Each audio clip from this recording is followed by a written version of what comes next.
की जय, स्वामीनारायण भगवान की जय, रामचंद्र भगवान की जय, कृष्ण कन्हैया लाल की जय, सिद्धेश्वर महादेव की जय। इष्टदेव भगवान श्री स्वामीनारायण आंबलगढ़ गामना दरेक देवोना चरणों આપણે વંદન કરીએ।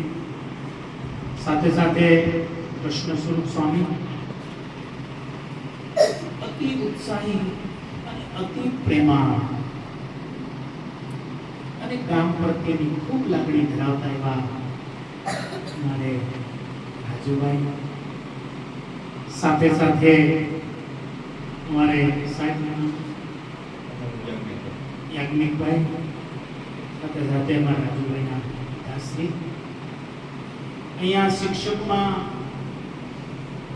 આપણને જે જ્ઞાન અને સંસ્કાર આપે છે એવા માતાઓ એટલે શિક્ષક માતાઓ, સાથે સાથે અહીંયા બ્રહ્મદેવો, આપ સર્વે ભગવાનના સ્વરૂપ એવું લાડીલા દરેક ભગવાનના સરસ્વતી માતાના ખોળામાં બેસીને અભ્યાસ કરતા એવા દરેક દીકરા દીકરીઓ સર્વને મારા જય સ્વામિનારાયણ। મારે અત્યારે બીજી લાંબી વાત આપને નથી કરવી, પણ આપણને જે ભગવાન આપે છે, મારી એક નાની એવી વાત તમારે સમજવાની છે। સુખ જોતું હોય, સુખ તો ક્યાં મળે છે? સુખ ક્યાંય બીજે મળતું? પૈસાથી સુખ છે? અત્યારના જમાનામાં તક છે, પૈસા હોય તો બધા એમ કે ભાઈ વાહ ભાઈ વાહ, એક નો કે પૈસા હોય અને ફોર વ્હીલ નીકળે આપણે એમ આ ફોર વ્હીલ કેથી આવું લેશું? પણ જો આ બધું જોતું હોય ને, એક અભ્યાસ ભણવું પડશે ચોક્કસ।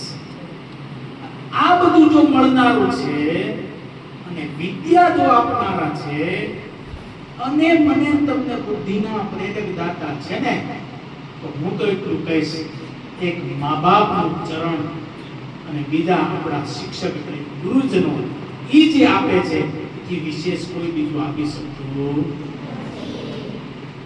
બસ। તમે સંસ્કારી છો, તમે ઘરેથી જ્યારે નીકળો ને સ્કૂલે આવવા ત્યારે તમે તમારા માતા-પિતાને વંદન કરજો, તમે તમારા માતા-પિતાને વંદન કરજો। અહીંયા આવો ને એટલે અહીંયા શિક્ષકમાં ગમે એ શિક્ષકો હોય, પછી બહેનો હોય શિક્ષકોમાં, આપણા ગુરુજી છે। કદાચ ક્યારેક કઠોર વસંત કે છે, બાપ તમારા મારા હિત માટે હશે।